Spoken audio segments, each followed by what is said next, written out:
कानी बहू। किशोरी लाल जी के बेटे राघव की शादी की बात जगह जगह चल रही थी, लेकिन किशोरी लाल जी को कोई लड़की पसंद ही नहीं आती थी। और उसकी एक ही वजह थी, किशोरी लाल जी का लालची होना। उनको लड़की वालों से मोटा दहेज चाहिए था और इसी चक्कर में एक दिन वो एक बहुत पैसे वाले के घर अपने बेटे का रिश्ता लेकर पहुंचे। उस आदमी का नाम था ओम प्रकाश। देखिए किशोरी लाल जी, मेरी एक ही बेटी है और मेरी सारी संपत्ति जायदाद सब कुछ मेरी बेटी नैना का ही है। पापा, नाम से लगता है बहुत खूबसूरत होगी। कितना अच्छा नाम है ना, नैना। ओ, वैसे बात तो सही है आपकी। अब इतना पैसा है, जमीन जायदाद है, इकलौती बेटी, आप भी क्या करेंगे? सब कुछ उसे ही देंगे ना। बिल्कुल ठीक पहचाना आपने। बस बेटी की शादी और सारी जायदाद उसके नाम। पापा, बिना देखे हाँ कर दीजिए ना। इतना अच्छा रिश्ता फिर कहाँ मिलेगा? माला माल हो जाएंगे हम। मैं अपनी बेटी को बुलाता हूँ। अरे नहीं नहीं नहीं नहीं, आपकी बेटी का नाम नैना है, सुनकर ही लगता है बहुत सुंदर होगी।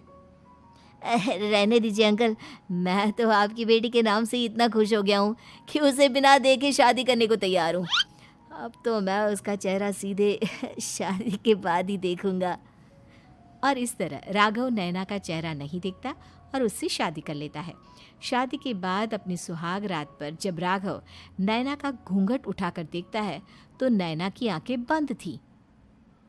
कितनी खूबसूरत हो तुम नैना, जरा अपनी आंखें खोलकर मेरी तरफ देखो तो सही।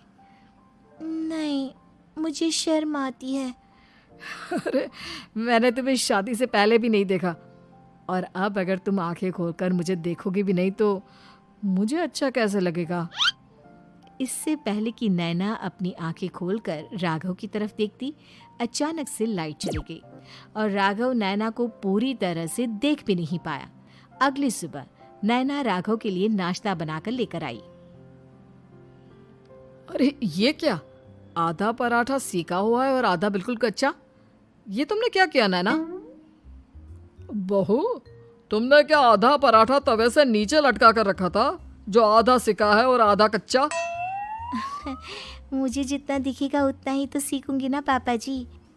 जहाँ जहाँ मुझे नजर आ रहा था वहाँ मैंने सीख लिया, जहाँ जहाँ नहीं दिखा वहाँ कच्चा रह गया होगा। इसका क्या मतलब है? ये कैसा मजाक कर रही है तुम? अरे बहू, तुमने इतना लंबा घूंघट क्यों लगाया हुआ है? देखो, हमारे घर में बहुओं को बेटी की तरह रखा जाता है, और फिर तुम तो इतना सारा माल लेकर आई हो। देखो, ये घूंघट डालकर रखने की कोई ज़रूरत नहीं है। हाँ नैना, पापा जी ठीक कह रहे हैं, तुम तो आराम से रहो, अपना ही घर समझो। नैना अचानक से अपना घूंघट उठा लेती है। अरे ये क्या पापा, नैना की तो एक आंख फूटी हुई है। नाम से नैना, लेकिन ये तो कानी बहू निकली। मेरे साथ धोखा हुआ है, धोखा। बिना दिखाए अपनी कानी लड़की मेरे संग ब्याह दी। मुझे कानी बीवी नहीं चाहिए। मुझे अभी ओम प्रकाश जी से बात करनी पड़ेगी। आखिर उन्होंने मेरे साथ ऐसा किया क्यों? अरे, आप लोगों ने ही तो पापा से कहा था कि आप लोग शादी से पहले मुझे देखना नहीं चाहते। अब मेरे पापा पर क्यों इल्जाम लगा रहे हैं?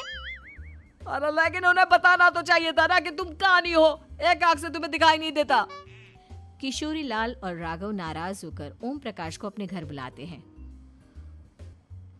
पापा जी, ये आपने क्या किया? शादी से पहले बताया क्यों नहीं कि नैना की आंखों में परेशानी है? अरे, आप ही ने तो लड़की देखने से मना कर दिया था। अरे लेकिन आप बता तो सकते थे। आपको तो हमारी बेटी की प्रॉपर्टी चाहिए थी, वो भी पूरी की पूरी। अब क्या हुआ अगर उसे आधा दिखाई देता है? प्रॉपर्टी तो आपको पूरी मिल गई ना। अरे ये क्या बात हुई? मेरी शादी प्रॉपर्टी से नहीं, आपकी बेटी से हुई है। अब ये तो पहले सोचना चाहिए था, तब तो मेरी प्रॉपर्टी देखकर तुम्हारी जुबान लप लपा रही थी। लेकिन मैं कानी लड़की को अपनी बीवी बनाकर नहीं रख सकता। पापा, कुछ करिए ना आप। हाँ, करता हूँ। देखिए ओम प्रकाश जी, आप हमारे साथ ऐसा नहीं कर सकते। और तुम देखो, अगर तुमने मेरी बेटी से शादी तोड़ी ना, तो जो भी प्रॉपर्टी मैंने तुम्हें दी है वो तो पूरी की पूरी वापस ले ही लूँगा, और आधी प्रॉपर्टी तुम्हारी भी लूँगा। अरे मेरी आधी प्रॉपर्टी भला क्यों लेंगे आप? इसलिए क्योंकि मेरी बेटी को आधा नज़र आता है और उसकी नज़र अभी तक तुम्हारी आधी जायदाद पर ही पड़ी है। अब तुम उसे घर से निकालोगे तो कुछ तो लेकर जाएगी ना। और अगर हम आपकी बेटी को अपने घर की बहू बना कर रखे तो?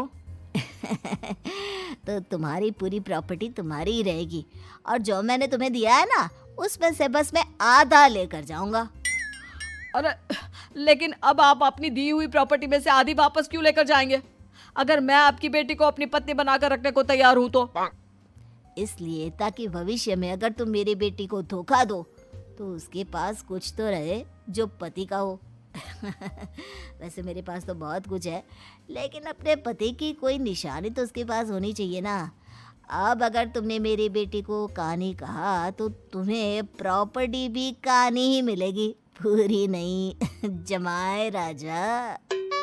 किशोरी लाल और राघव समझ चुके थे कि वो बुरी तरह फंस चुके हैं और अब उनके पास वहां से निकलने का कोई चारा नहीं है। अब समझ में आया ना, लालच बुरी बला होती है। एक तो तुम्हें प्रॉपर्टी मिली, ऊपर से बीवी मिली, उसमें तुम्हें नखरे भी दिखाने हैं। आए बड़े, चुपचाप बैठो दोनों। कुछ दिनों के बाद नैना राघव की कार लेकर बाजार घूमने निकलती है और जब कार लेकर वापस आती है, ये क्या? एक तरफ से मेरी गाड़ी पूरी खराब हो चुकी है। लगता है तुमने मेरी गाड़ी को किसी दूसरी गाड़ी के साथ एक्सीडेंट किया है। अरे अरे कितना बड़ा नुकसान कर दिया तुमने बहू। वो क्या है ना पापा जी, मुझे एक आंख से दिखाई नहीं दे रहा था, सामने से गाड़ी आ रही थी। मुझे तो सिर्फ आधा ही दिखाई दिया और वो गाड़ी मेरी कार से रगड़ते हुए निकल गई। अब मैं क्या करूं बताओ? आप इसे ठीक कराने के पैसे कौन देगा? तुम्हारे पापा? तुमने मुझसे इस तरह से बात की? अभी रुको। नैना राघव की शिकायत ओम प्रकाश को कर देती है। देखो राघव, अब जो मेरी आधी प्रॉपर्टी तुम्हारे पास थी ना, उसमें से आधी और मैं लेकर जाऊंगा, क्योंकि तुमने मेरी बेटी को डांटा। अरे नहीं नहीं पापा जी, गलती हो गई, माफ कर दो। गलती की तो कोई गुंजाइश ही नहीं। अगली बार मेरी बेटी को डांटा तो बची हुई आधी में से आधी और ले जाऊंगा।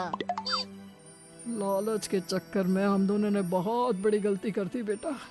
एक तो तुम्हें कानी बहू मिली और ऊपर से जो माल मिला वो भी काना। इस तरह राघव की हर एक गलती पर ओम प्रकाश उसकी प्रॉपर्टी का आधा आधा हिस्सा लेकर अपना सारा माल वापस ले गया और राघव को कानी बीवी से काम चलाना पड़ा। भाई लालच वाकई में बुरी बला है।